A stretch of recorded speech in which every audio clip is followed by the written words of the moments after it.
Antes de começarmos, eu gostaria de fazer uma breve descrição, especialmente para pessoas cegas ou com deficiência visual que possam estar conosco.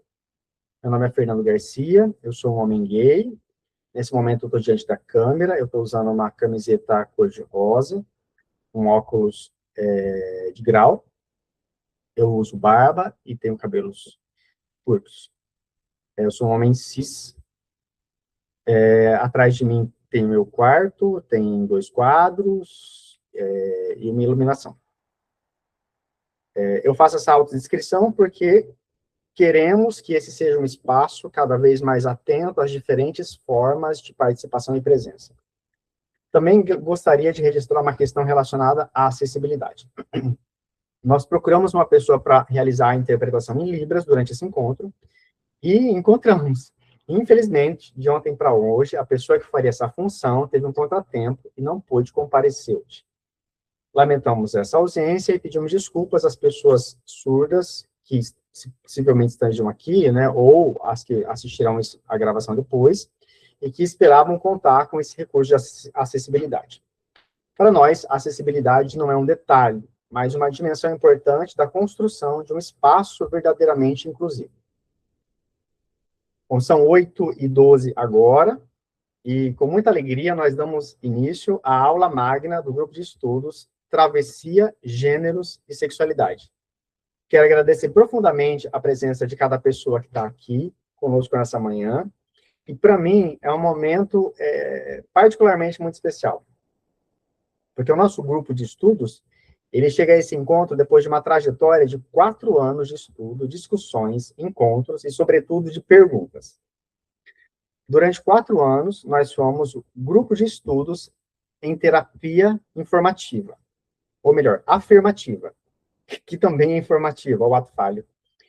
E depois de muito estudo e muita reflexão, entendemos que precisávamos ampliar o nosso campo de investigação.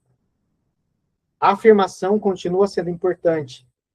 Em determinadas experiências, afirmar-se pode ser um gesto de existência, de resistência, de sobrevivência e também de reivindicação de direitos. Mas percebemos que esse conceito sozinho já não dava conta de todas as questões que queríamos estudar. É daí que nasce o grupo de estudos Travessia, Gêneros e Sexualidades. Sim, no plural. Travessia porque nos interessa pensar o movimento, os deslocamentos, as experiências que não necessariamente permanecem no mesmo lugar. O que nos interessa é pensar gênero e sexualidade não apenas como categorias que classificam, mas como dimensões que atravessam a existência, o corpo, o desejo, os vínculos, a cultura, a política e também, principalmente para nós, a clínica. É justamente por isso que o título da nossa aula magna de hoje nos interessa tanto. O que aprender com as 3 identidades, psicanálise, gênero e política? Eu gostaria de começar essa manhã fazendo uma pergunta muito simples. Quem tem ensinado você a atender clinicamente pessoas trans? Nós estudamos teorias, estudamos autores, estudamos conceitos, estudamos psicopatologias, estudamos diagnósticos. Mas o que acontece quando nós escutamos alguém que vive uma experiência que nós não vivemos? O que acontece quando a pessoa que vive essa experiência também produz conhecimento sobre ela?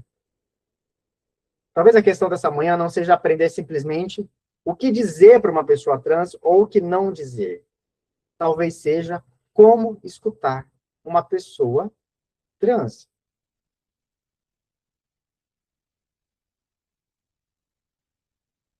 Antes de apresentar a nossa convidada, eu gostaria de fazer uma coisa. Eu sei que nós temos aqui pessoas diferentes, de lugares diferentes, possivelmente de alguma instituição. Se houver alguém aqui representando universidade, faculdade, associação, conselho profissional, grupo de estudos, instituição de psicanálise, coletivo, movimento social ou qualquer outra entidade, eu gostaria de pedir que escreva no chat, por favor, não no áudio, no chat, ali embaixo, o seu nome, o nome da instituição que representa. Eu gostaria de registrar e reconhecer a presença de cada um de vocês aqui nessa manhã. Então, por favor, podem escrever no chat o seu nome e a sua instituição. Muito obrigado. O importante para nós é saber de onde as pessoas estão chegando e quais espaços estão sendo construídos esse debate conosco. E agora eu quero apresentar para vocês a pessoa que torna essa manhã mais especial, a Leona. Leona Lopes dos Santos, Leona Wolff. Leona é cientista social, é especialista em direitos humanos, diversidade e violência, psicanalista lacaniana, pesquisadora e doutoranda.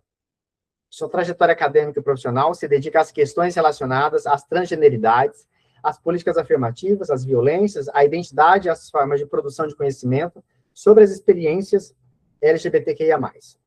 Sua trajetória acadêmica inclui mestrado na Universidade Federal do ABC, onde desenvolveu uma pesquisa sobre as lutas e demandas LGBTQIA+, para além de uma perspectiva exclusivamente identitária. Atualmente, Leona é doutoranda em filosofia pela Universidade Federal do ABC. Mas tem algo que, para mim, é ainda mais importante. Leona não vem apenas falar sobre as transidentidades. Ela vem falar também, e sobretudo, a partir de uma experiência vivida. Isso muda a nossa posição de escuta, porque talvez uma das questões mais importantes que possamos sustentar hoje seria essa.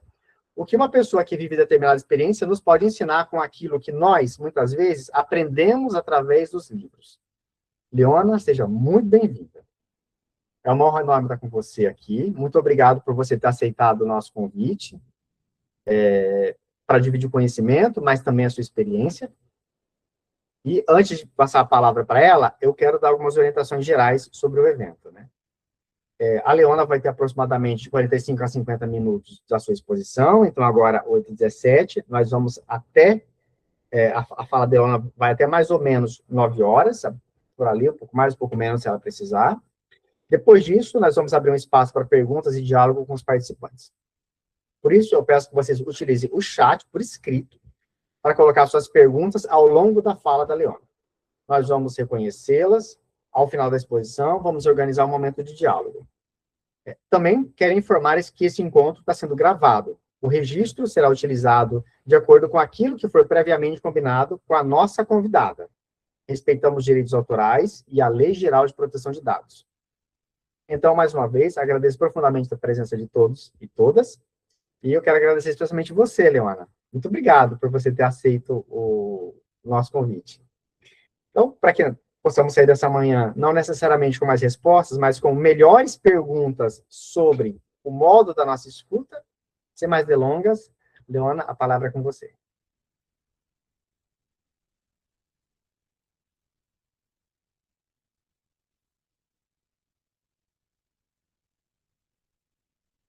Você está sem áudio, Leona, por favor. Eu vou agradecer primeiro a presença de estar aqui, tá? Eu sei que vocês vão começar a ler o livro do Eduardo Leal Cunha,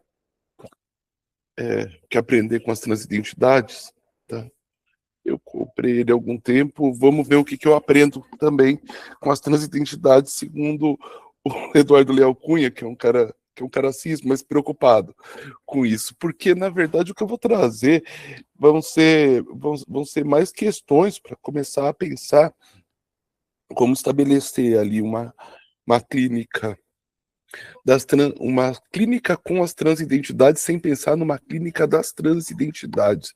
Porque talvez o pior vício que cai quando a gente vai pensar a questão de qualquer grupo minoritário ou com identidade demarcada, tá? Porque todo mundo tem identidade, mas quem tem identidade, na verdade, é quem acaba sendo demarcado numa lógica de poder, é que a clínica, ela se volta não sobre a pessoa, mas sobre a identidade, e a identidade, ela começa a aparecer como um problema ou como algo a ser patologizado, tá? Eu vou pensar ali que o Fanon teve que lidar com a ideia de uma neurose racial que tomava conta de todos os negros, tá? E que, na verdade, é uma neurose que é uma patologização de uma reação a uma exposição contínua ao racismo, tá? Então, tipo, não que a pessoa é aquela coisa que ele vai falar como explicar que um, que um, que um estudante de medicina dominicano que chega na França antes de sofrer qualquer tipo de violência, ele já se posicione de uma maneira reativa, tá? E que é interessante pensar o como que vão ocorrendo essas tipificações. É como se você trabalha a partir de uma clínica do negro, uma clínica da pessoa trans. A questão da pessoa trans é até mais complexa, até mais complicada. Porque se eu penso a pessoa trans enquanto transexual, tá? Ela não é uma naturalidade em si ou uma naturalidade demarcada socialmente, ela já foi um produto organizado da clínica. Tá? Se eu voltar, é, se eu voltar historicamente, pensar todas as identidades trans que foram surgindo, e eu estou pensando agora trans num sentido bem próprio do Leslie Finber, como aquela pessoa que está fora de um padrão estabelecido por um sistema de gênero. O Finber vai colocar como os gender outlaws, então fora da lei de gênero. Tá? Eu vou encontrar uma variedade histórica gigantesca, tá? Porque eu falar de travestis e, tipo, uma amiga foi pesquisar da onde vinha a palavra travesti em português, foi encontrar lá no século XV, XVI já, se falando de travesti. Foi para a Biblioteca Nacional de Lisboa e encontrou uma peça cômica portuguesa onde a piada era que o cara tinha cantado uma travesti. Só que a travesti que aparece lá atrás, que está muito ligada a essa coisa de vestir de uma maneira trocada, ela é diferente, por exemplo, é, da, das cudinas indígenas, que eram tratadas como mulheres e incorporadas dentro as, dos povos da América do Sul, aparecem ali no, no Darcy Ribeiro, a análise do Darcy Ribeiro, a questão das cudinas. Elas eram incorporadas como mulheres que frequentavam as cabanas de menstruação, eram tratadas como mulheres, e elas não são necessariamente travestis nesse sentido português da coisa. Talvez a gente seja descendente de cudinas, de travestis e de outras generalidades que vão se estabelecendo dentro de povos africanos. Tá? Tem uma questão importante sobre a questão dessa estrutura binária de gênero que a gente vai se pensando, que ela não é natural, universal, mas que ela vai se impondo colonialmente. Tá? A gente está tratando necessariamente com uma forma de gênero que vai se desenvolvendo a partir ali do patriarcado do Oriente Próximo, indo para a Europa, para o interior da Ásia, é uma forma euroasiática muito específica, mas que depois vai se mundializando através de processos colonizatórios. Tá? Então, mesmo quando você pega o Luiz Motti pegando os registros dos conquistadores sobre as tupinambás e falando que elas eram lésbicas radicais, eu não vou falar que as tupinambás elas eram lésbicas radicais, porque o próprio trecho que ele pega para analisar isso, que coloca elas como guerreiras, como incorporadas em papéis masculinos e casando com mulheres no interior dos povos tupinambás, eu entendo que ali há uma outra forma de lidar com a relação de gênero, tá? Distinta da nossa. E eu não sei se elas eram tratadas necessariamente tá? Enquanto mulheres lésbicas. Tá? Eu acho que é possível que, como as cudinas eram inseridas como mulheres no interior da tribo, essas lésbicas radicais do mote, tá? Elas eram incorporadas ali dentro das funções masculinas. De uma forma ou de outra, a gente também não tem como pensar essa questão de identidades sexuais bem estabelecidas num mundo pré-colonial.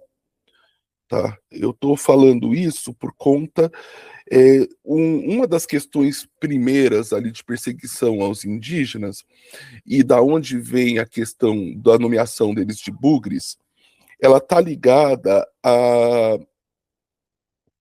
observação de práticas homoafetivas, tá? Contínuas, tá? Bugres se referencia ao Tratado de Bugrest. O Tratado de Bugrest é o tratado que proibiu a homossexualidade em todo o Império Britânico, tá? Ele se relaciona a um processo inquisitorial ocorrido na Bulgária, tá? Daí os búlgaros vão derivar os bugres, no qual dentro de um mosteiro os padres mantinham relações sexuais entre si, tá? E isso vai aparecendo como terrível pecado dos bugres, e depois, quando dentro de um dos aspectos para falar sobre a inferioridade a indígena, sobre os indígenas estarem afastados do paraíso e daí por diante, passou por essa demarcação. O que eu estou pegando aqui é que existem múltiplas formas de identidades que vão se dando num mundo que tende ao binarismo ou que não tende ao binarismo, e que quando a gente vai trabalhar com a questão do transexual, e ali tem uma dívida muito grande da clínica, ela é uma criação da própria clínica. Tá? O Freud não trabalha com transexual, embora reflete sobre os invertidos que se vestem de mulher para se relacionar com outros invertidos. Gente, os invertidos que se vestem de mulher para se relacionar com outros invertidos, que está ali nos 3 ensaios da teoria da sexualidade, tá? São travestis em estado de prostituição, aonde o Freud ele faz um ponto de interrogação gigantesco, porque ele fala que procurar esses invertidos contraria o próprio ideal dos invertidos. Porque, tipo, um homem gay, ele vai se relacionar com um homem gay vestido de mulher, que se parece a mulher, mas ele se atrai por homem, e isso não funciona na cabeça do Freud, sendo que ele chega à conclusão de que isso só expressa a natureza bissexual do ser humano. Porque o Freud tem essa saída, no final das contas, dessa indiferenciação. Tá? Também não vamos confundir esse bissexualismo que o Freud ele se apropria do Brauer. É do Brauer. Ele se apropria do Brauer como sendo sinônimo de bissexualidade, porque o que o Freud está falando é uma indeterminação em relação a gênero, tá? E a orientação de objeto que depois é moldada. É como se ele partisse de um estado neutro da coisa. O que o Freud está falando é que não somos naturalmente homens nem mulheres e também não temos ali algo natural que leve a isso. Que naturalmente temos múltiplas potências, tá? Que podem aparecer como masculinas e femininas, sendo que o masculino e feminino já é um problema por Freud. Você vai vendo ele tentando acompanhar, ele vai tentar definir de um jeito, de outro, vai associar o feminino com a passividade, nas últimas conferências, ele vai falar que o feminino está associado à feminilidade só porque a cultura demarca dessa forma. Então, mesmo Freud, ele tem percursos complexos dentro disso. Mas eu tenho toda uma área de estudos, no caso, a psicanálise, que vai aparentemente se fundar sobre um binarismo sexual. O problema da pessoa trans começa a aparecer no sentido que parece que ela contraria a própria lógica teórica. Tá? Eu tenho que entender também que eu estou pensando principalmente de homens héteros cisgêneros. O Magnus Hirschfeld, ele entrou na Sociedade Psicanalítica de Berlim, foi convidado pelo Freud. Freud tem algumas apropriações do Hirschfeld, e depois o Hirschfeld acaba saindo depois de sofrer ataques homofóbicos horríveis do Jung. Então,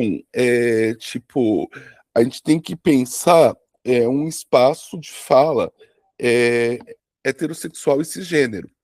O próprio Freud, ele é ambíguo em determinados aspectos. Se você pega ali em 1903, você vai pegar a afirmação dele contra a criminalização da homossexualidade. O Freud, ele tem uma postura ambígua em relação à homossexualidade, de um lado se posicionando como um apoiador, do outro lado ele não consegue reagir a um discurso patologizante que se articulava e no qual ele vai conversar no interior. Então, por exemplo, ele não consegue criticar a categoria de inversão sexual. Diante da questão de pensar a homossexualidade como uma perversão, que é algo que o Krafft-Ebing leva, ele não contesta a definição de perversão, mas ele fala que existe uma perversão dentro de todo mundo. Então ele tem caminhos que ele vai dissolvendo, e que são caminhos que são ainda um tanto quanto confusos. O que vai aparecendo é que parece que a pessoa trans, ela coloca um elemento de ininteligibilidade, seja para pensar a atração de objeto, que nem quando o Freud se depara com a travesti e também não resolve, e depois ele não volta mais esse assunto. Tá? Ele vai começar a pensar, ele vai pensar ali lésbicas masculinas, na hora que ele vai falar sobre a homossexualidade de mulheres. Eu vou falar homossexualismo, eles usam isso. Eles não usam homossexualidade, não. Tá? O Freud não é crítico a categorias, ele incorpora as categorias e usa, e não pensa o peso estigmatizante que elas adquiriram. Tá? Talvez por isso ele começou com a histeria. Apesar da histeria ser altamente estigmatizante, ele tenta desestigmatizar a palavra, mas ele mantém a palavra. Qual que é o problema? O problema é que eu vou tendo uma teoria que vai sendo construída através da escuta de pessoas heterossexuais e cisgêneras, majoritariamente. São raros os casos de pessoas homossexuais que vão aparecendo ali dentro. Quando eles aparecem de uma maneira extremamente problemática. Tá?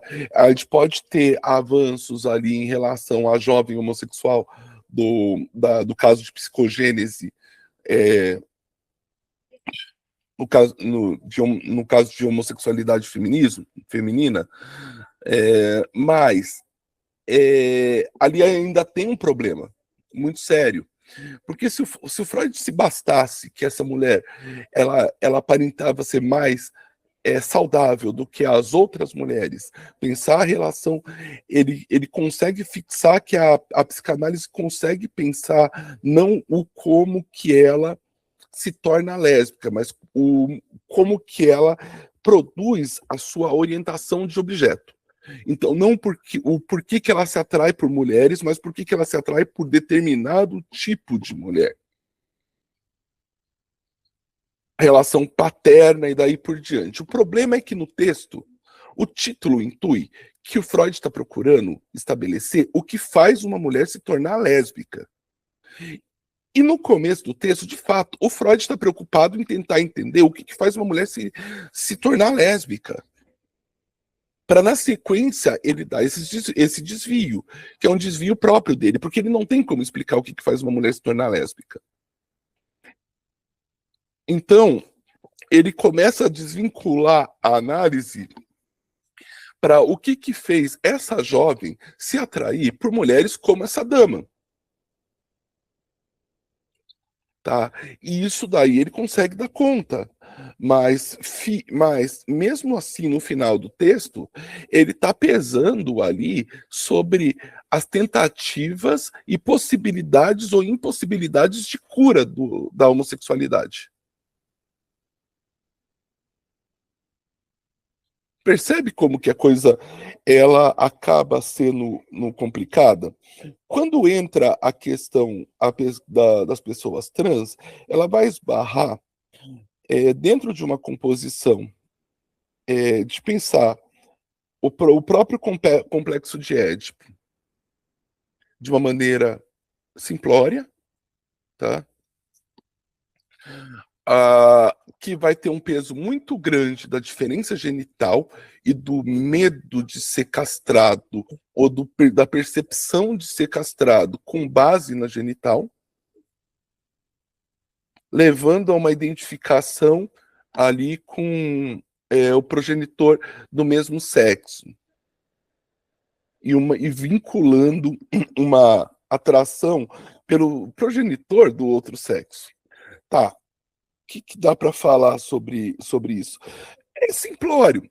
O Freud, até os anos 20, ele não estabelece isso ainda, para ter uma noção. Ele partia de uma heteronormatividade muito que não conseguia permitir ver além disso, e ele tomava a atração do menino pela mãe e da menina pelo pai como natural. Depois, no final dos anos 10, entrando para os anos 20, que o Freud vai contestar isso, partindo porque vai aparecer a questão que o objeto primário da menina também é a mãe. Então ele cria um problema em torno da sexualidade feminina. Tá? Esse problema em torno da sexualidade feminina é o que vai levar ele depois a ficar mexendo nisso até o final da vida. Porque ele não consegue encaixar a mulher a partir do momento que ele faz essa operação. Mas, ora, quando ele faz isso, ele vai juntar algumas coisas. Ele vai juntar identificação, orientação de objeto, e estruturação psíquica, tudo numa mesma teoria. E isso vai criar alguns problemas muito sérios. Tá? Por isso que na hora que, por exemplo, o Stoller ele se tomba diante das pessoas trans, ele vai reagir primeiro com ódio ao feminino, uma denegação do medo de castração na busca de uma afirmação da castração pela humilhação. Depois ele vai ele vai encontrar dentro dessa questão, ele vai falar sobre um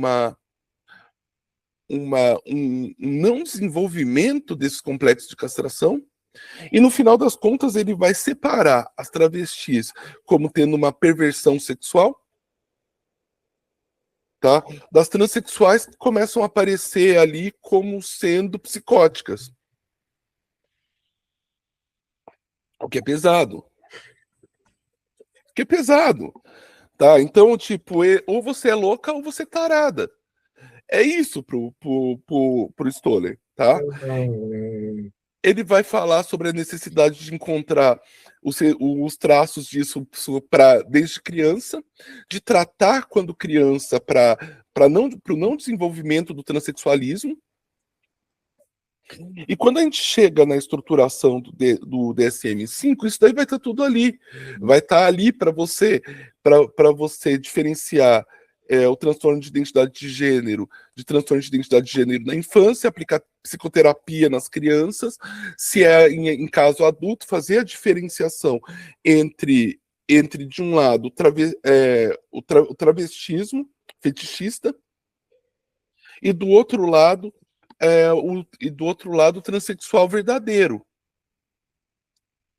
Daí, para o transexual verdadeiro, você estabelece todo um protocolo de, é, de afirmação de gênero, tá? Então, no caso, procedimento hormonal, cirúrgico e daí por diante. Dentro do protocolo estruturado, isso tem que ser completo, né? E do outro lado, você nega qualquer tipo de acesso. Você nega qualquer tipo de acesso porque se trata só de uma perversão sexual. Então, você cria uma questão complicada ali. Quando quando a gente vai pensar, por exemplo, depois com, com o impacto que isso vai tendo, a gente vai pegar ali a crítica do Lacan ao Stoller, que não é bem uma crítica nesse sentido.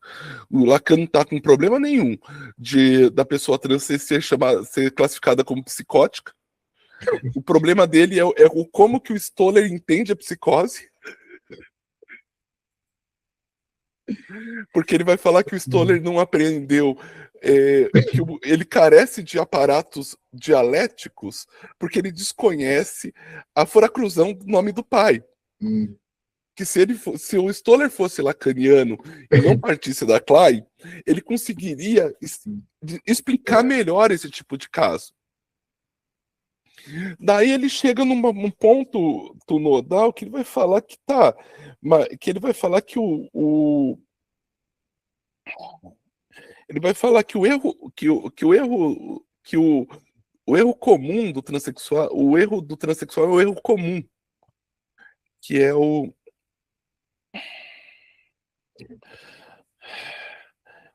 de tomar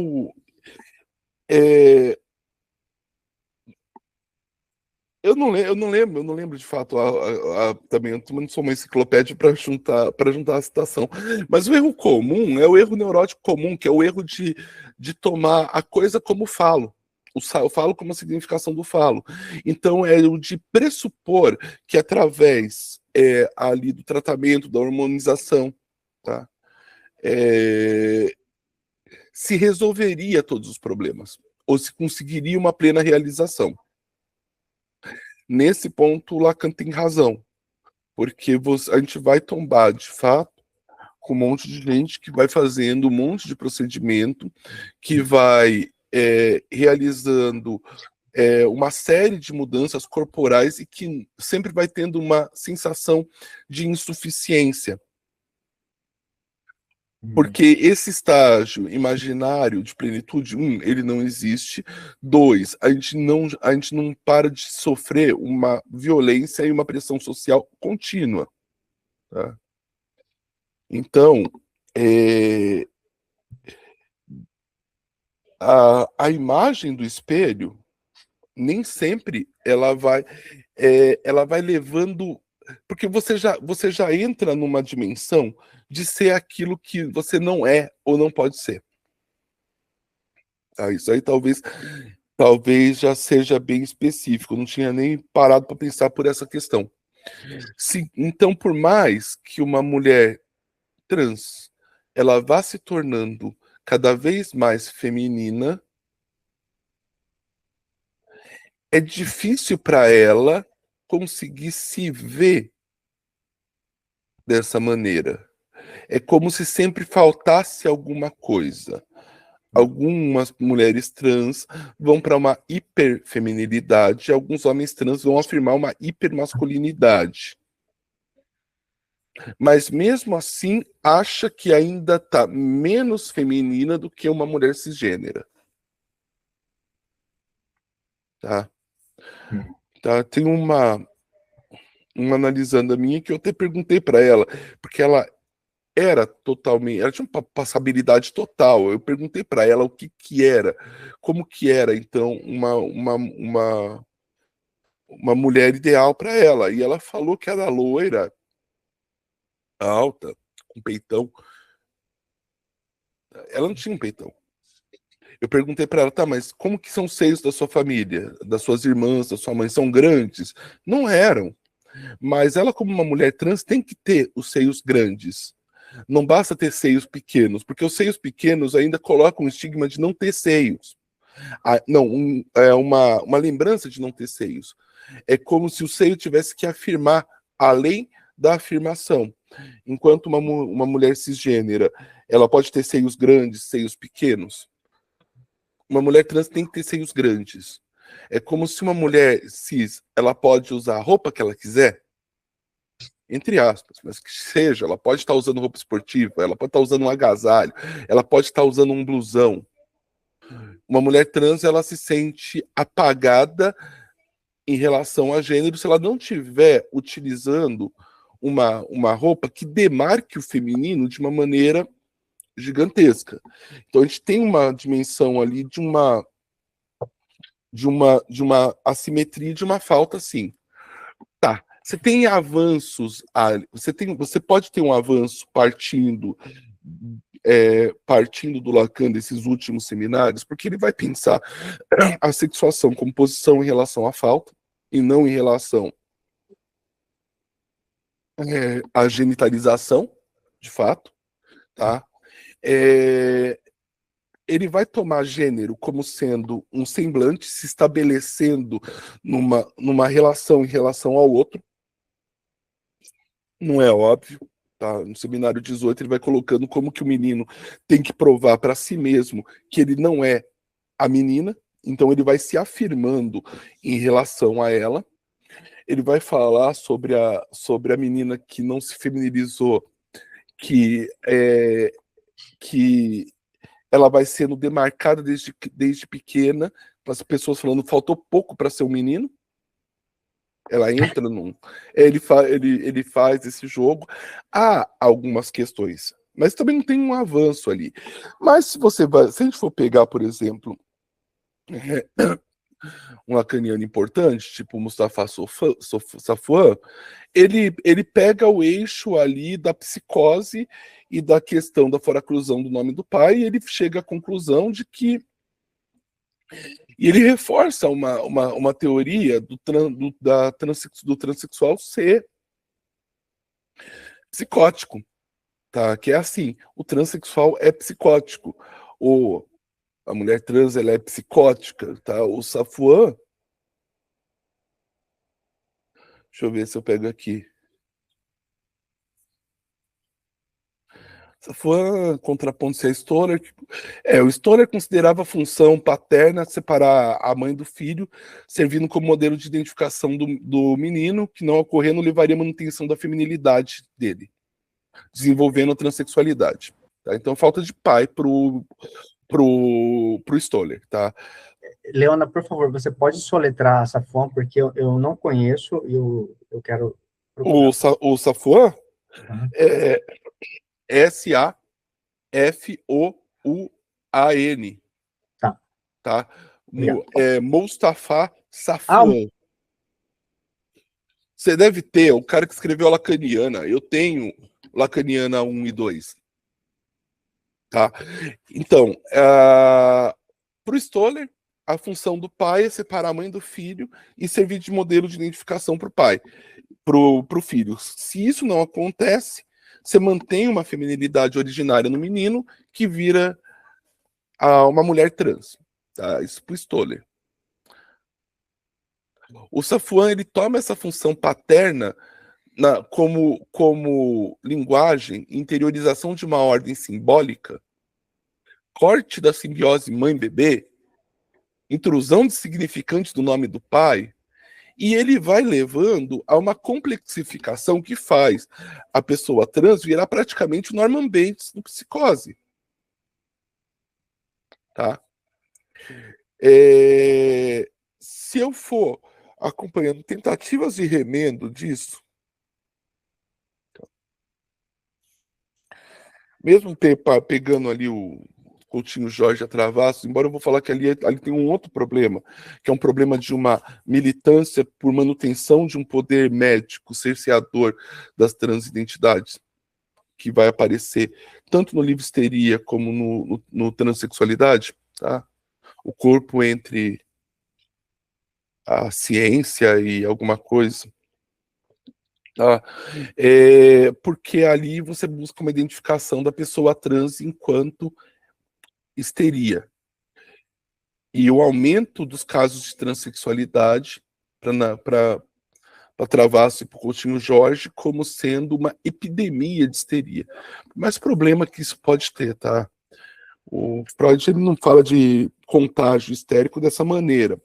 Ele vai pegar ali através dos primeiros escritos freudianos, quando o Freud está fazendo um relatório das aulas do Charcot, e o Charcot falou das epidemias de dança da Idade Média. E o primeiro texto do Freud sobre a histeria, 1800 e bolinha, para falar sobre contágio social, juntando com algumas coisas de psicologia das massas. Mas, na verdade, a ideia de que a ciência teria criado uma significação no qual o sujeito se inscreve agora como pessoa trans. Tá? E a aparecer vários casos estariam ligados a um aumento disso. E daí a questão deles é a necessidade de precisão do diagnóstico diante da questão da possibilidade de destransição. Eu não vou entrar agora nesse assunto, porque a gente vai estar acabando o meu tempo de exposição, e eu quero poder responder perguntas também. Mas o que vai acontecer ali com o Coutinho Jorge e com a Travassos, tá? É a transcrição teórica de uma posição que já estava sendo debatida no interior do Conselho Federal de Medicina. Tá? Eu vou tentar pensar que o Coutinho Jorge ele também é psiquiatra, e ele está no interior dessas discussões, que se posicionou contrária à possibilidade de alteração de nome sem laudo psiquiátrico. Eles chegam a citar isso no Transsexualidade entre o Corpo e a Ciência, tá? Desde 2013, o Ministério da Saúde, por meio da portaria, ampliou o processo a ampliação do processo transexualizador para menores de idade aparece aqui como um problema, tá? E no final das contas, eles vão acabar reafirmando posições muito que vão aparecendo de uma maneira muito direta, mesmo naquela normativa que acabou proibindo o uso de bloqueadores hormonais por adolescentes trans. Então você tem uma questão, um posicionamento ali que é um posicionamento político de manutenção de uma regulação do poder médico. Tá? Então, mas há uma tentativa de colocar a pessoa trans como portadora de uma histeria, tá? Acho que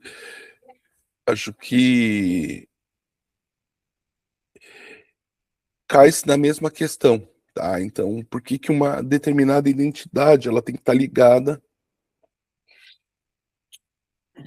a uma classificação estanque, tá? A uma classificação estanque. E eu estou falando de estar ligado a uma classificação estanque porque eu não penso que a cisgeneridade é perversão, ou que ela é psicose, ou que ela é histeria, tá? Eu particularmente acho que algumas categorias, não, que essa forma de classificação ela já te limita. tá? Ela já te limita. Isso daí é uma herança que a psicanálise teve da psiquiatria do século XIX, que eu não sei se deve manter, tá? Então, eu acho que ali nos anos 70 você já tem 60, você já tem críticas interessantes sobre esse tipo de classificação. Embora em grande parte a gente ainda vai estudando através delas, tá? Dessa questão classificatória. Mas se a classificação ela já pode ser problemática, você grudar uma classificação estanque a um grupo de pessoas acaba já sendo um problema maior, tá? Eu pensaria que, mesma forma como o Freud vai falar que as coisas elas não podem se dar da mesma forma entre os meninos e as meninas, talvez a gente devesse pensar que as coisas não podem se dar da mesma forma entre pessoas cisgêneras e transgêneras, que a questão da experiência de mundo ela é distinta. Ela é distinta e ela está ligada a subjetivações e a posições diferentes diante dessas relações de poder, como que elas são sentidas e daí por diante. Tá? Mas que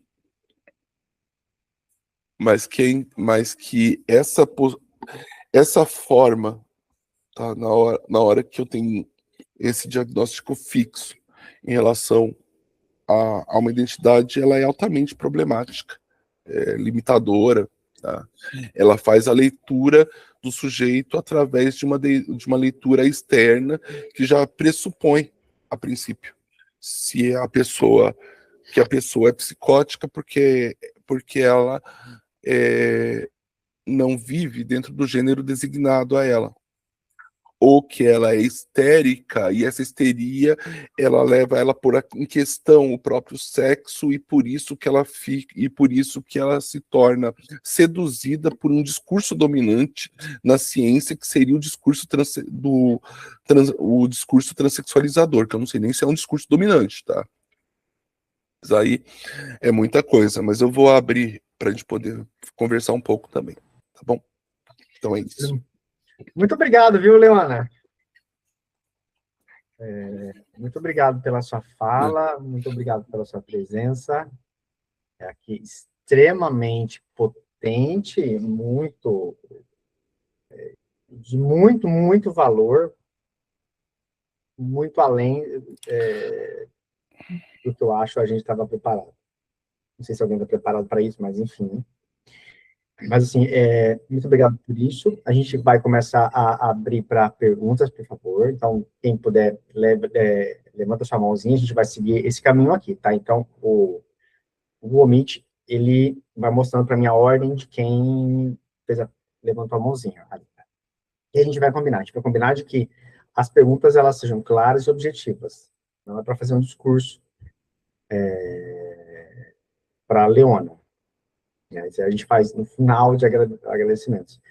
Então, assim, diga seu nome, por favor, faça sua consideração em relação ao conteúdo que ela disse, ou alguma curiosidade que você tenha, preferencialmente sobre o tema, mas se não tiver algo sobre o tema, então alguma coisa dentro da transgeneridade, das transidentidades, que seja dúvida de seu estudo aqui. Aí a Leona vê se ela responde ou não, se a gente encaminha isso depois de outra forma. Tá bom? Fiquem à vontade. Deixa eu ver se aqui quem é que já levantou a mão.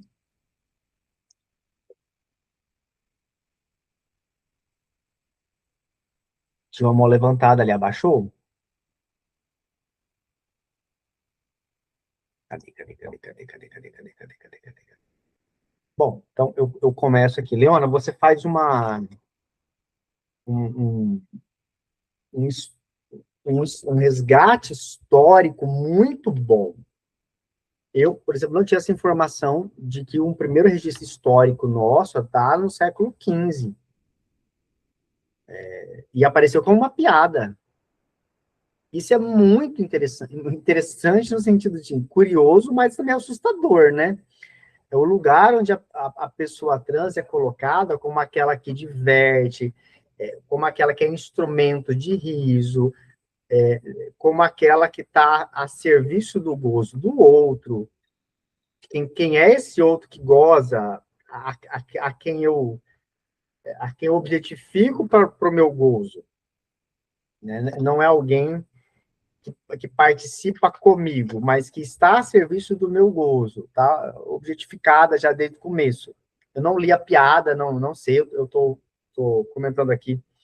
E eu tenho um pouco dessa ideia, de que essa ideia ali, presente, ela não foi superada, de que ainda pessoas trans são objeto, ainda hoje, de piada, e elas entram como piada. Veja que, por exemplo, hoje no marketing, estou falando do marketing atual, atualíssimo, você vê isso em qualquer plataforma, mesmo os cis hoje fazem muita piada, se, eu não sei se essa palavra é correta, se eu usar você me corrija, por favor, se transvestindo de pessoa trans para gerar conteúdo de rede social. Muitas vezes com o objetivo final, like, barra, monetização. Então, o que eu percebo é que essa ideia de que a pessoa trans, ela permanece objetificada como essa que não como, aquela que continua a serviço do gozo do não trans, ou daquilo que você chamou, citando o pessoa de fora do padrão de gênero. Continua nesse lugar. Veja que, por exemplo, grandes influencers, cis, hétero, não sei o quê, começaram do nada a colocar peruca, a fazer brincadeiras com homens cis, fazer brincadeiras com maquiagem, não sei o quê. E aí a transgeneridade, ela permanece num lugar objetificado de gozo, mas não de individuação e de reconhecimento de um sujeito ali. Continua objetificada nesse sentido. Então, da tua fala, e aí a transcrição em torno disso, do século XV, curiosíssimo para saber essa fofoca dos padres que se pegavam lá no mosteiro, né? Que você contou. Aliás, eu quero a referência bibliográfica está aqui. Tratado de Bucareste.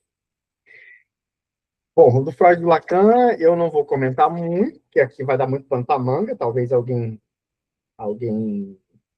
entre aqui, mas assim, outra coisa que me chamou muita atenção na tua fala é ô louca ou tarada. Ô louca ou tarada. Isso diz muito sobre esse lugar. Aí, continua ainda objetificado. Alguém mais, por favor? Perguntas, comentários?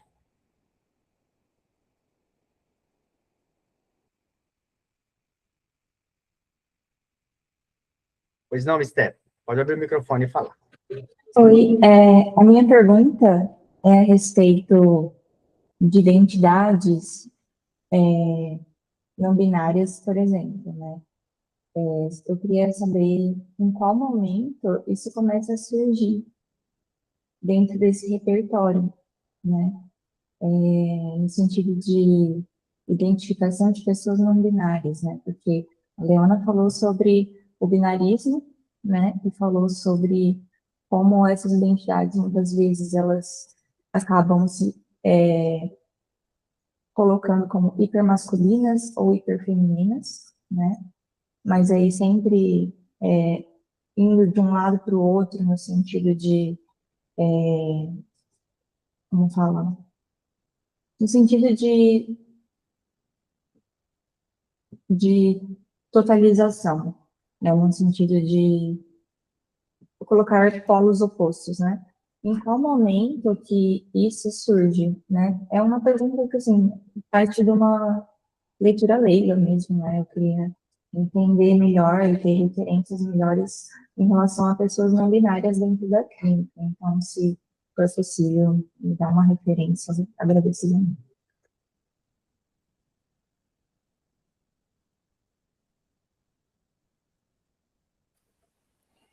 Vou de trás para frente, tá? Como que a questão das identidades não binárias ela surge na clínica? Da forma como a gente vai pensar hoje, a partir da clínica da transexualidade que se estabeleceu a partir dos anos 70, não aparece. Ali, na verdade, você tem um vício muito horrível de pensar a transgeneridade através de um desconforto corporal e da busca de mudanças por via cirúrgica. A clínica que se construiu a partir dos anos 70 é uma clínica para pensar se a pessoa quer alterar o corpo dela e para depois levar ela a se relacionar com esse corpo novo. Então ela começa como uma clínica demarcatória e classificatória, uma clínica onde a pessoa ela era medida em padrões de masculinidade e feminilidade para conseguir acesso a determinado laudo, tá? Aí eu até indico pegar seja o,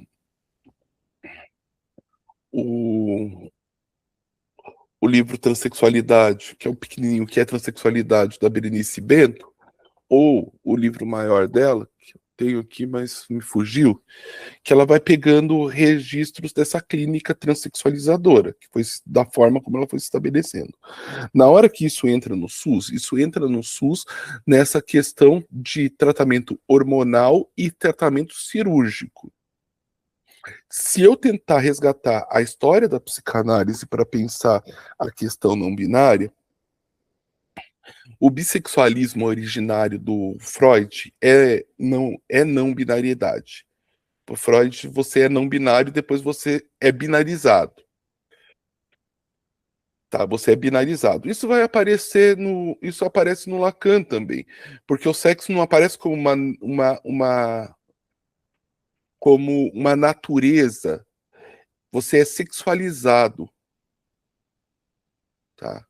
Então, talvez pensando a teoria da sexualização no Lacan, no qual o sexo ele vai ser imposto como a linguagem sobre o sujeito, tá? Ele é sujeito porque ele está subordinado também ele está sujeitado a uma lógica simbólica que é imposta sobre ele. Então, parte de um sistema de demarcação, mas o reconhecimento só acontece depois da demarcação.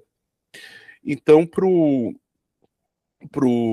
Lacan, e isso talvez é uma coisa importante, não se trata de um homem ou de uma mulher natural, mas da forma ali na qual, através da entrada no campo da linguagem, a pessoa ela tem o corpo significado por um outro.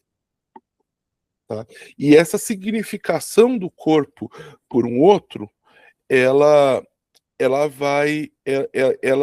impõe um determinado destino de desdobramento e uma posição diferente em relação à possibilidade. Daí a mulher aparecer como esse ser castrado, embora ela só aparece como um ser castrado a partir do momento em que essa criança ela é atravessada por uma estrutura simbólica que determina que ela é uma mulher e por ser uma mulher ela está aqui, ela não está aqui. Tá? Então eu acho que isso daí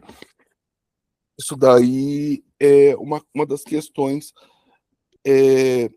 para pensar. É, o, se eu for tentar pensar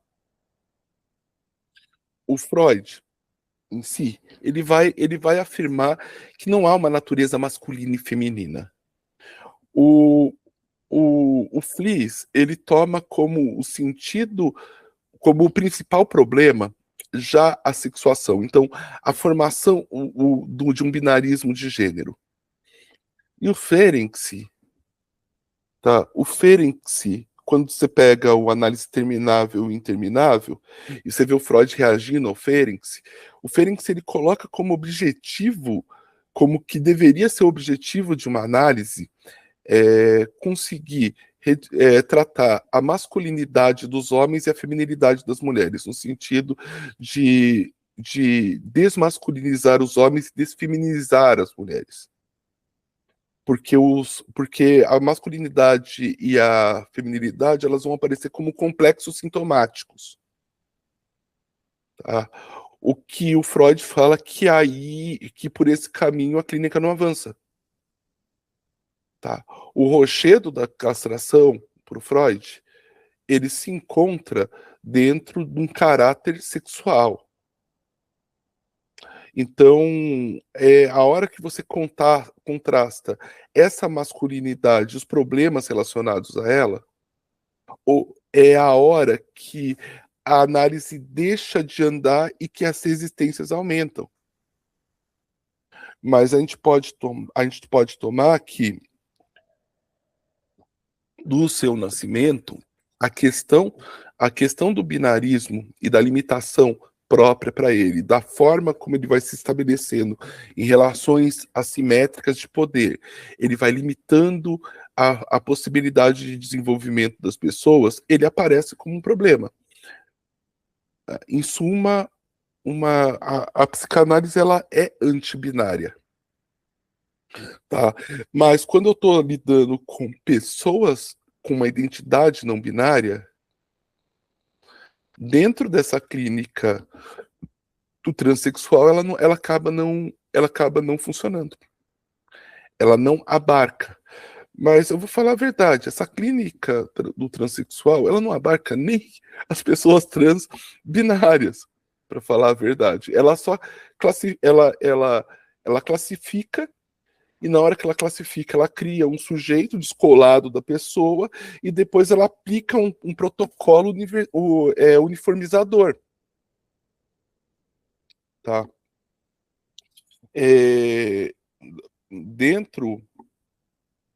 Dentro das classificações psiquiátricas, DSM e daí por diante, a não binariedade pode aparecer até como um transtorno de não reconhecimento de identidade, porque a identidade tem que ser uma identidade masculina ou feminina. Tá? E essa questão de uma identidade que está fora disso, ela começa a aparecer como um problema.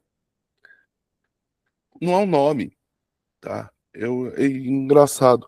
Eu citei a Fimber, e a Fimber usava transgênero como um todo, mas ela colocava dentro do transgênero algumas coisas, do tipo, no Libertação Transgênero, na hora que ela fala que quando eu trabalhava nas fábricas de Buffalo, cidade de Buffalo, tá? As mulheres como eu eram chamadas de xirris. Não é um nome que escolhemos, é um nome. Daí ela fala, tá menos ligado à atração sexual e mais ligada para a forma que a gente se comporta em relação ao comportamento e ao gênero. Tá? Mas essa Xerri, que seria uma sapatão, que aparece como esse nome exterior que demarca e que fere, e que é difícil você construir um movimento sem uma palavra no qual você possa se orgulhar, porque os nomes que nós temos são os nomes que os outros nos deram. Tá? Essa identidade indiferenciada,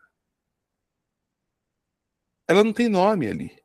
Ela vai colocar Dieseldirks, andrógenes, tá? Esse Rishi, Dyson Darks, tipo suja de óleo,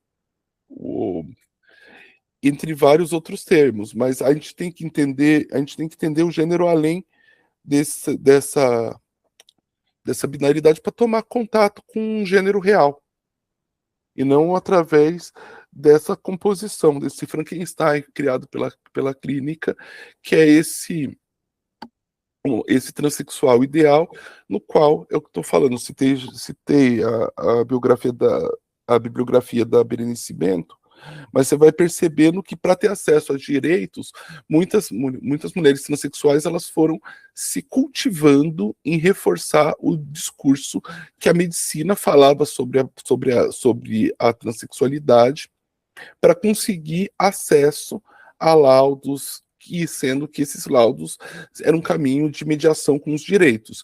E percebendo que quando eu começo a tirar essa mediação do poder médico, eu tenho uma revolta. Essa revolta aparece, por exemplo, no Coutinho Jorge, tá?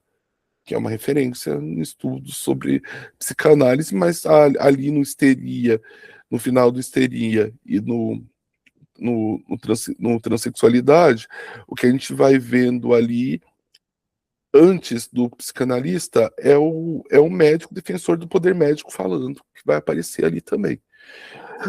Ah, voltar para a questão dessa composição desse ser objetificado a serviço do gozo do outro, transvestido, sei lá, eu acho que são pessoas trans, são pessoas cis que acabam se fantasiando de pessoas trans, elas reforçam essa ideia do fake, que ela não vai percebendo que ela é fake também, em grande parte da situação. Mas é interessante pensar essa travesti portuguesa, então essa travesti de origem europeia que vai ocupando um lugar no imaginário do engano, da fraude, do cômico, tá? Como sendo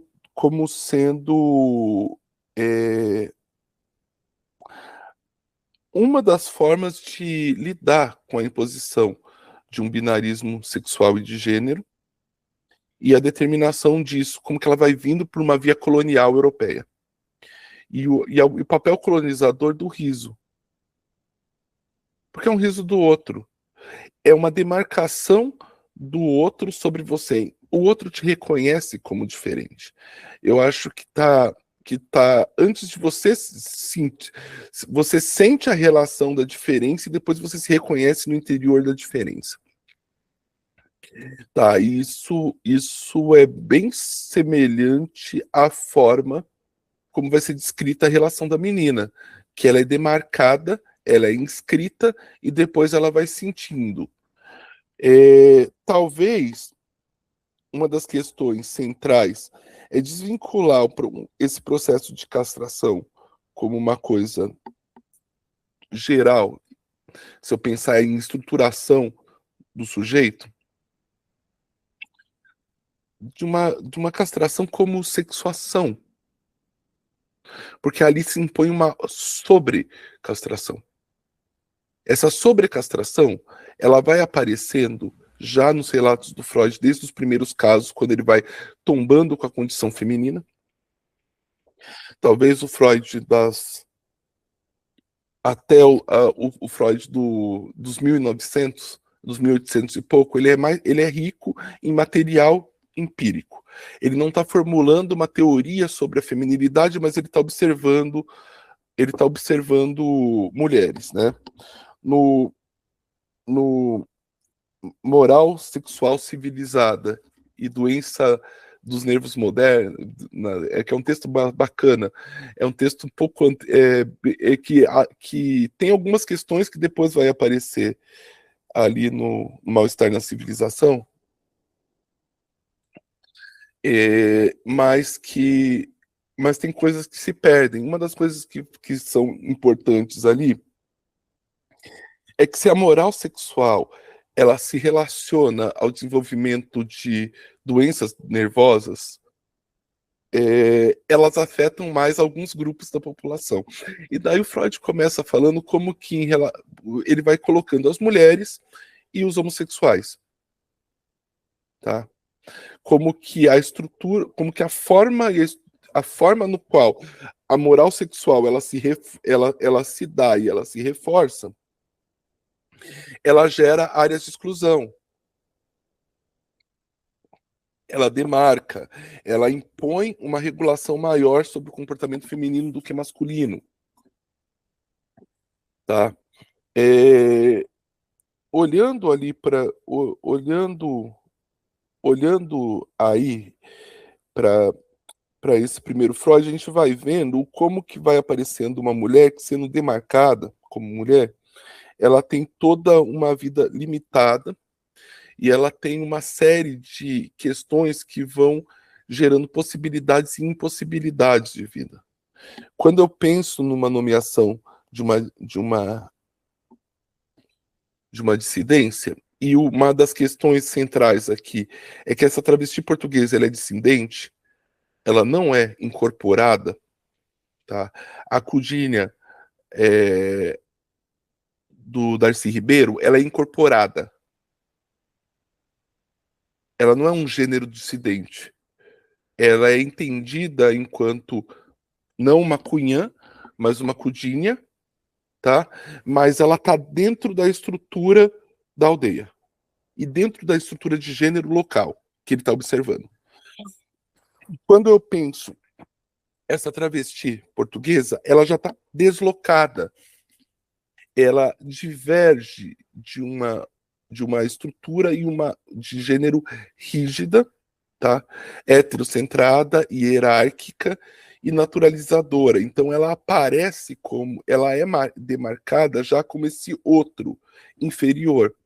Tá? A comédia se faz com pessoas inferiores, já falaria o Aristóteles, enquanto que então você usa ela no sentido de ridicularização dela para ridicularizar o outro e reforça uma dimensão do perigo trans. O perigo trans em relação ali aos homens, a enganação e daí por diante, tá? Eu vou abrir de novo para a gente ver se a gente pode pelo menos fazer mais alguma intervenção. Muito bem, muito obrigado. Outros comentários, por favor, perguntas?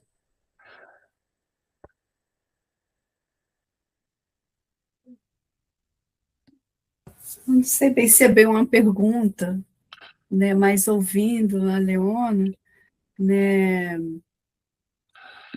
bem, que eu captei, né, que a nossa escuta, né, talvez não esteja preparada para ouvir essas corpas, né, esses corpos, mas se a saída, né, já que existe uma teoria, é um outro falando sobre como, né, eu devo performar minha orientação sexual, meu gênero, e de forma que esses papéis atribuídos estejam dentro da normatividade.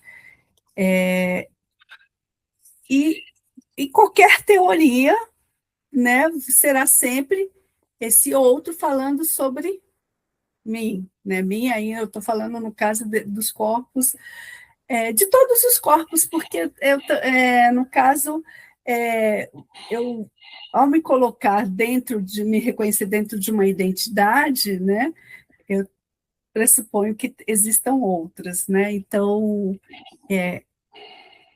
a questão a leitura que eu faço da minha identidade sempre será em oposição à outra, nega essa outra. Então, o que eu estou querendo, e não sei se vou conseguir dizer, que não dá para a gente ficar só na teoria, que na clínica há que se trabalhar também a história, a antropologia, a sociologia, e principalmente essa escuta permita ao sujeito, os sujeitos, produzir um discurso seu sobre si, sobre a sua forma de performar gênero, sexualidade, orientação. E a teoria ficaria aí suavemente passando lá sei lá, em que plano, né? Só para servir como uma forma de eu tenho que escutar agora e não colocar aquilo que a teoria construiu sobre o corpo do outro. Eu não sei se eu consegui tirar alguma pergunta ou... Não, eu entendi, porque na verdade você tem construções horrendas, mas há um papel na teoria assim de guiar a escuta, e eu acho que o problema desse tipo de distorção é que ele acaba ele acaba criando esse outro imaginário na cabeça nossa na hora que a gente vai atender. Então, se você parte do pressuposto de que não tem uma inserção do pai como separação da mãe numa mulher trans, o que teria mantido a feminilidade, tipo, numa forma bem Stoller de ler isso daí, você vai acabar procurando essa não entrada desse papel do pai. E se você procurar muito e se esforçar muito para ver, acontece alguma coisa, mesmo que em alguns fenômenos místicos iniciáticos, você vê o que você está procurando. E daí você acaba confirmando por viés a própria teoria. Por outro lado, talvez você não tem como tirar a identidade da clínica. Falar que, por exemplo, uma pessoa uma dificuldade de ouvir uma pessoa trans é como falar que tipo um analista homem não poderia ouvir uma mulher. E pode. Aliás, eu acho interessante que você tem que reconhecer a sua posição e entrar num estranhamento com o outro. E talvez a dificuldade seja esse estranhamento com o outro, de tentar começar um trabalho de investigação, indagando e construindo a partir dessa fala, enquanto a pessoa vai construindo esse discurso que vai se explicando, no qual ela vai se subjetivando e vai pensando os seus atravessamentos, as suas posições, daí por diante.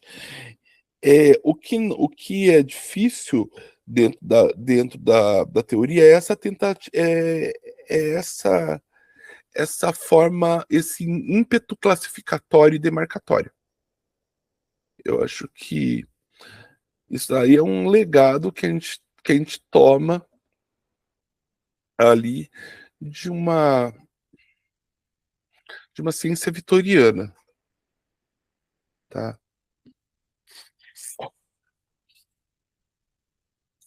A identidade Obrigada.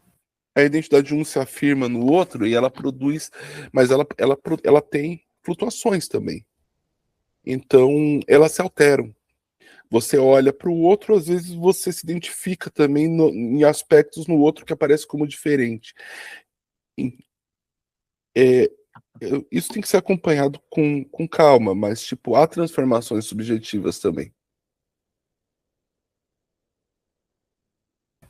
Obrigada, Leandro. Muito obrigado, Márcia, Leona. Mais alguma pergunta, comentário, gente? E vamos partindo para os finalmente, por favor.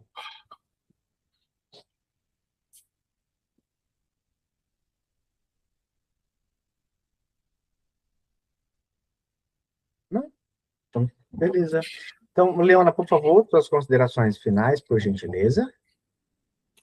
Tá, não, eu queria agradecer se ficou alguma coisa, que é um assunto complexo, amplo e mal debatido, tá? Eu acho que talvez eu tentei trazer mais distorções nesse debate do que soluções. As soluções ainda vão estar sendo construídas. Para a gente poder pensar, os sofrimentos, os atravessamentos e as coisas que tratam, por exemplo, de uma pessoa não binária, a gente vai ter que tomar isso a partir da escuta de pessoas não binárias, de fato. E ouvir primeiro e pensar a posição em relação à castração, talvez a gente tenha que ter uma postura semelhante a Freud, no momento em que ele não consegue explicar a etiologia do caso de homossexualismo, e ele fala que o papel da psicanálise não é explicar o que faz uma mulher ser lésbica, mas de pensar a forma na qual na qual se inscreve a falta e as relações de objeto dessa mulher. Tá? Eu acho que talvez essa seja a postura. Muito boa. Tá. Muito bom, muito bom. Muito obrigado. Muito obrigado mesmo, Leona. Eu conheci a Leona num grupo de estudos que fizemos no IPEG, lá do José Stone. Aliás, indico o Instituto, indico os grupos de estudo dele, indico os livros dele. Nós estudamos Acabamos de terminar agora relações de gênero, escutas clínicas dele, juntos. Quero deixar registrado aqui, então, no chat, agradecer a presença de todos vocês, né? A presença da Esté, que escreveram no chat, né? A Esté Coelho de Ribeirão Preto, da Margot, da Associação Maringaense LGBT. A Margot tem um trabalho muito bom aqui na cidade de Maringá, com a população LGBT, tem filho trans e tudo. A Denise Pinto, mãe de adolescente transgênero. Patrícia Silveira, psicanalista clínica. A Márcia Faria, da Escola Psicanalítica de Escuta Periférica, dispositivo de escuta Chicamani Congo, coletivo de pesquisa ativista Psicanálise, Educação e Cultura. A Gabriela Spacassassi Nazário, psicanalista clínica. A Edna Leite, agradecendo, né? E a Margot também agradecendo no final. Muito obrigado a todo mundo, pessoal. O grupo, eu fiz questão de que viesse uma pessoa trans aqui também, porque a gente precisa começar com a escuta. Não tem clínica sem escuta. A primeira posição de um analista é o silêncio. É o silêncio diante de alguém. Aliás, até antes do silêncio tem um negócio chamado presença. Estou diante de você. Em silêncio. E é com essa postura que o nosso grupo quer caminhar. De escuta de quem quer falar. De abertura para quem quiser falar. Então, Leona, muito obrigado. Eu quero agradecer bastante pela sua generosidade, pela sua disponibilidade. Você traz para a gente muitos questionamentos e nos deixa com muitas perguntas. Quero agradecer também a presença das pessoas, das instituições, e a cada profissional, estudante, teve algumas pessoas que mandaram mensagem em inbox, dizendo que precisavam sair para trabalhar, porque a vida corre, né, terapeutas em geral. Para nós, cada presença importa. Né? Se essa discussão fez sentido para você, se tem alguma pergunta reverberando, se vocês precisarem, podem encaminhar para mim ou direto para a Leona. Leona, qual que é o seu contato? Você pode passar? Eu passo, tá? É só procurar o Leona Wolf no Instagram, você me acha. Chama o telefone lá também. Tá bom. Se alguém tiver interesse em dar continuidade ao estudo das transidentidades, com o objetivo clínico, que é o do nosso grupo, fala comigo em box.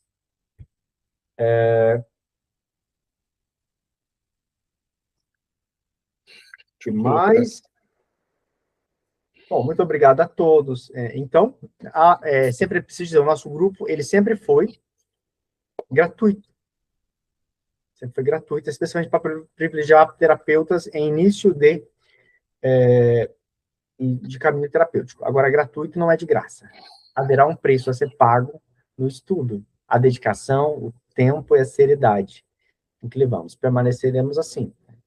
E a Leona, ela é uma pessoa trans, e nós vamos fazer uma contribuição para ela, financeira, inclusive. Ela está aqui dando o seu tempo, seu espaço, e é um gesto de agradecimento nisso. A gente vai mandar um presente para você. Pessoal, muito obrigado. Bom trabalho para vocês, tá? Tchau.